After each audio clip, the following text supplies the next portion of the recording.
Hi, Abhishek. Thank you for taking the time to join me on this testimonial. Uh, Once again, congratulations on your awesome admits and some of the wait lists that we are still waiting to hear back from. But why don't we just get started with a small introduction from you? Yeah, thanks, Priyash. It has been a great journey with you. So I'm a software engineer at Microsoft. I have 4.5 years of experience in this field, and I decided to pivot my career towards an entrepreneurial side. So I decided to do my MBA, and I did my GMAT and I have a score of 715 in the focus edition. And after that, since I've worked with Priyash and applied to four schools, and have got like admit from UCLA and have waitlisted on Berkeley and MIT. So yeah, that's been my journey so far with you. Cool. That's amazing. And three out of four, at least kind of positive and semi-positive. And of course, with the scholarship, $120,000 at UCLA. How did that feel when that announcement came in? Yeah, that it was incredible. In fact, initially when I saw the admit letter, I missed the part where they mentioned about the scholarship, so I was a little bummed. But then later on, Priyash, you reminded me to check it thoroughly, and I found that link towards the scholarship, and I was so ecstatic when I heard about it. And I remember the call we had overnight at that time, sharing this information with you. So, yeah, Yeah, it was man. an incredible I was feeling. surprised that somebody like you didn't get a scholarship and another applicant did. So I had to keep pestering you to please check, right? Because it was next to impossible, in my opinion, that somebody like you would not get a scholarship. So yeah, that midnight call I still recollect, and you coming calling in saying finally you found that letter that I was asking you to search for. So that was amazing. Mm. Cool. So let's reflect back on the journey. The main intent of this is, for people who are starting out on their MBA plans at this point.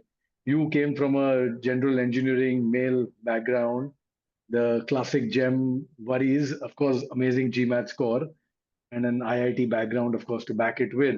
But why did you still feel that you needed a consultant? Why did you decide to sign up with us? I think, unlike say when I was preparing for IITs, where the process of admission and selection is very straightforward. You give an exam, entrance exam, and you get your place there. But the process of getting admission in a B school is much more like diverse. It's not just one exam, like just you give GMAT and you get it. You have to write your applications, explain why you stand out and why you are the best candidate for that school. And this entire process, and after that there's an interviews also where you have to properly present yourself and express your personality. So all of this is not something that you can do by yourself all the time, and having someone, a consultant who has an experience of making so many people go through this process successfully helps a ton when you're trying to prepare for this. So that's where I decided to find a consultant, and I landed with LilacBuds and Priyash.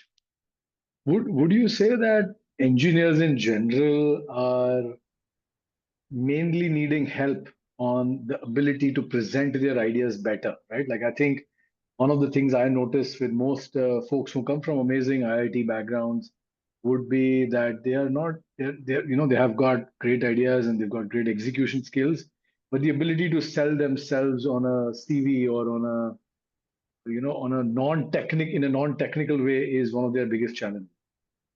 I absolutely agree. I think our like the way we have studied and worked in our workplaces also involve very much individual works, and we have very less opportunities to like sell ourselves or represent or present ourselves. As a result, those skills are less developed, I feel, for our fellow engineers. And this process of getting into a B school requires you to sell yourself very much.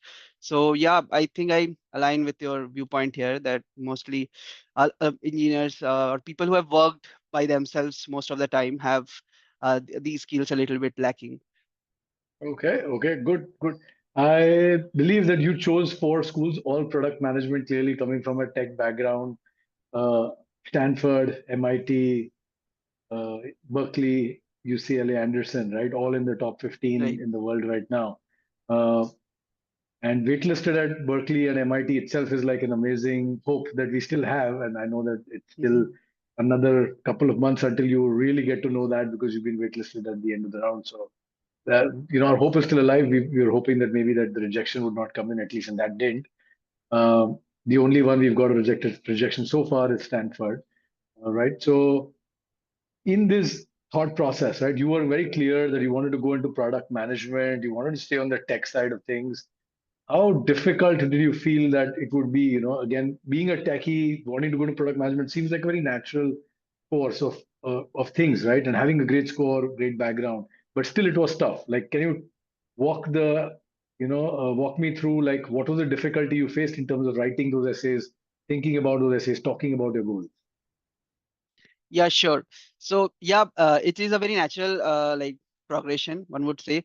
But my goal was to not just there was a way that I could pivot from an engineering to maybe a PM role here as well in India without an MBA. But I wanted to gain that network through which I can pursue a broad range of opportunities, be it PM itself or even entrepreneur opportunities for starting my own venture. So all of these opportunities I could see I could get when I get into a global MBA college. And in the process of getting there, I realized that, as I mentioned before, it's not so straightforward as like just filling a form or just clearing an exam. So when we were writing the essays, it was important, like how Piyash you highlighted to me, that we have to show how our journey has shaped us to become for this goal that we are pursuing, and we have to show this natural progression of everything that has happened in our lives that has shaped us today, and how that makes us the right candidate to pursue the goal that I want to pursue post my MBA degree from that B school. So yeah, this journey has been pretty challenging when we were brainstorming the entire the essays on the nights when we had our deadlines. So it was an incredible experience connecting with you so many times, going through the ideas in my head. And it was also like a self-discovering process where I realized, oh, my life actually makes sense. I have been like these experiences, how they connect to make who I am today, and how that reflects in my mission. So it was a self-discovering journey that I really appreciate. So yeah, I, it and has I, been and I incredible. think you've got an amazing noble mission, Abhishek, right? Like your mission, when I heard it myself, right? The ability to do something for those who are a little less fortunate. Many people would say it just because they don't really mean it. They want to kind of use it for positioning themselves in a MBA school essay. But I think for you, it was really, your grassroots level touch and your ability to make a difference there. Some of the works that you've done already, right? And I remember reflecting on the Microsoft immersive reader experience, how it benefits those who have certain disabilities, and then talking about using some of those experiences to build into edtech in the future as an entrepreneur, right? So as a techie, you have to develop a lot more skills. And I think through this journey, one of the things that you must have discovered as well is these are all the other skills I will need in order to even be successful at entrepreneurship, right? Like walk me through like, how Right. your goals have become more clearer to you through the interactions that we've had, through the research that you did on LinkedIn, through the research you did about the school. Yeah, so of course, I have a lot more clarity of what I want to do now than I had at the starting of my journey. Earlier, it was a little bit vague. I knew I wanted to do something for the needy, for the people who are still challenged, but it wasn't very clear to me how my experiences like shape me towards what I want to do exactly. And while these brainstorming sessions to understand what I want to do, I realized that yes, this education is a space that I have been rooting for since college, where I have helped a bunch of my batchmates struggling in language courses or otherwise. And later on, when I worked with on the immersive reader project tool in Microsoft, it was an incredible experience, as well as I was helping out millions of people throughout the world this time accessing education through this free tool. And this made me realize that yes, this aligns totally with what I want to do, and what how I want to help more and more people, be it in India or throughout the world. And Yeah. education like education company is something that I would really want to like build in the future. So it made more sense that I pursue in the edtech space, and I'm very glad that I found my mission more Yeah, clearly through it's this it's very process. it's very common for consultants like us to see applicants talk about getting into an MBB, getting into a Mang type company, right? Like Meta, Apple, Google type firms. But you are one of those, one of those limited applicants that we get who are looking at a different world. As you said, you wanted to get into an ed tech kind of firm, make a difference with all the generative AI capabilities, and the impact angle that you had in mind, I think, was one of the key points that has got you the scholarship, the one scholarship that you already have, and the second one that you're still applying for. Um, Mm-hmm. so, just for the listeners here, I think $120,000 is 80% of the total fee, tuition fee for UCLA Anderson for the 2 years. So Abhishek has got an 80% scholarship, is what I would say. And the remaining scholarship he's still eligible for if he wants a full ride. He still has to apply. So Abhishek, maybe talk about the remaining application that needs to be completed. Yeah, so there's a separate TFL fellowship opportunity where I have to explain why I'm like deserving leader, how I'll change the landscape at UCLA, and how my leadership at UCLA will benefit post that. So I will have to still like go through that process, and I see that there's a good chance that I stand out as a great candidate for that. So I'm looking forward to getting that as well. So yeah. Yes, we wish you the best for that. And in the meanwhile, while you're Thank waiting you. for Berkeley and MIT to come back to you, what do you feel like, like if you did land up getting into one of those schools, where would you start leaning? Would you still lean here because you've got a massive scholarship, or would you consider looking the other way if you didn't get an equally large scholarship? Yeah, that's a very tricky question, I think, because I think Berkeley and MIT both have great names for entrepreneurship, which really aligns with my mission. But I also understand the risks that I'll be taking without a scholarship if that is the case. So it will be a difficult decision. I don't know if I can just like give you an answer right now, but I am aligned towards like maybe picking Berkeley or MIT in that, but I will have to think this through. So yeah, that's my thought process. Okay, all right. Looking forward in terms of the essays that we did complete, what was your view in terms of what you wrote in the first essay and what you eventually submitted to the school? How was that transition in terms of thinking about each element of what the school was expecting to hear from you in terms of the skills you brought to the table, the collaboration mindset, the ability to show leadership potential for future roles that you will, be holding in another company. Yeah, the very first draft that I created was like extremely broken, I would say. At that time, like the first of all, I don't think there was a personal touch to it of how my experiences were shaping anything towards my mission. I had straightforward, mostly written what I want to do and why I want to do, but it wasn't very clear. I remember you asking me to research more about the various candidates who got into those schools and read their interviews available online. And going through those, it also highlighted me what are the things that those schools provide that perfectly suit my missions, that are things that I want to learn to achieve my goal.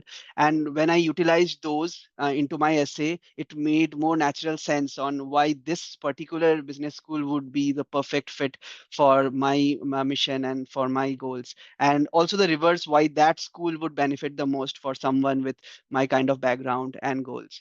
So Beautiful. once Yeah, that's going through this process, it was great. yeah, that was absolutely important. Yeah, the fact that how would the school's environment also benefit from having you on their campus. The interview prep. Let's talk a little bit about that. Right, that journey. I mean, you did a couple of video essay practice on our portal as well. You also ended up, preparing for the mocks with us and doing another session with our other mentor also.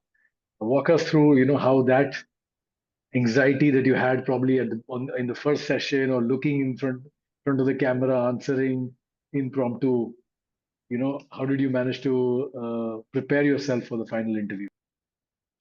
Yeah, I think it was a it was incredible because when I started, I remember the first call I had with you for first kind of mock interview where I was like thinking most of the things up in the air and trying to come up with an answer, but it was so like it was so like not polished. But by the time when I actually gave the interview, I was much more confident than I ever have been, and I speaking directly into the screen and talking to the interviewer, I think I was able to convey my emotions and my words way more profoundly when I was speaking to them eventually.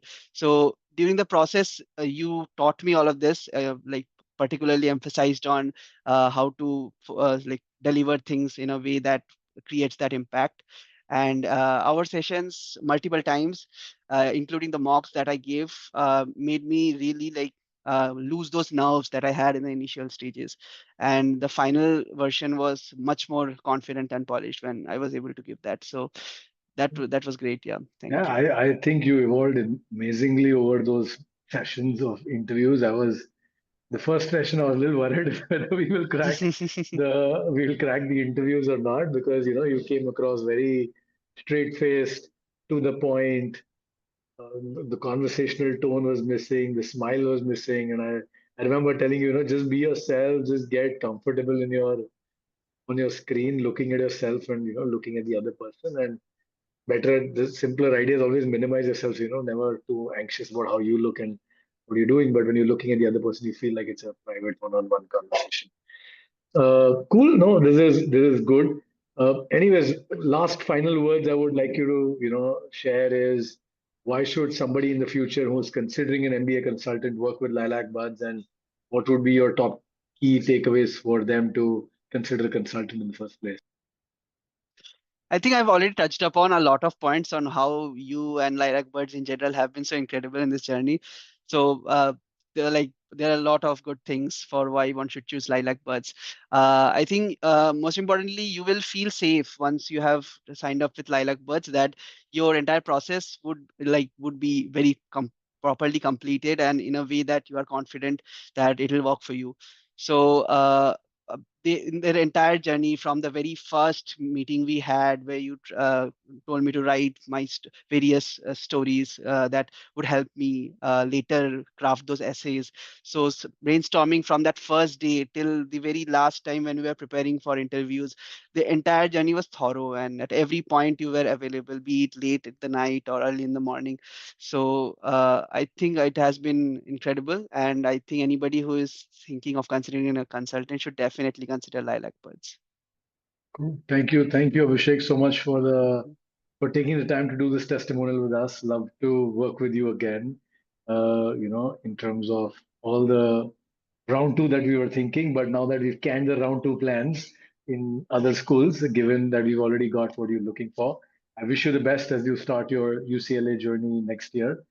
And Thank let's you. let's stay in touch. And I would love to keep seeing pictures of you on campus, bring you back as a mentor on our team, maybe a couple of years down the line, get other students to connect with you, and hear your experiences as a techie down the road. This is one of the key things we want to do. Is I remember mentioning Shwetank to you. I remember mentioning Right. a few other people along the way who have got into UCLA or similar schools in the past, for you to connect. And I think it's important to build a network.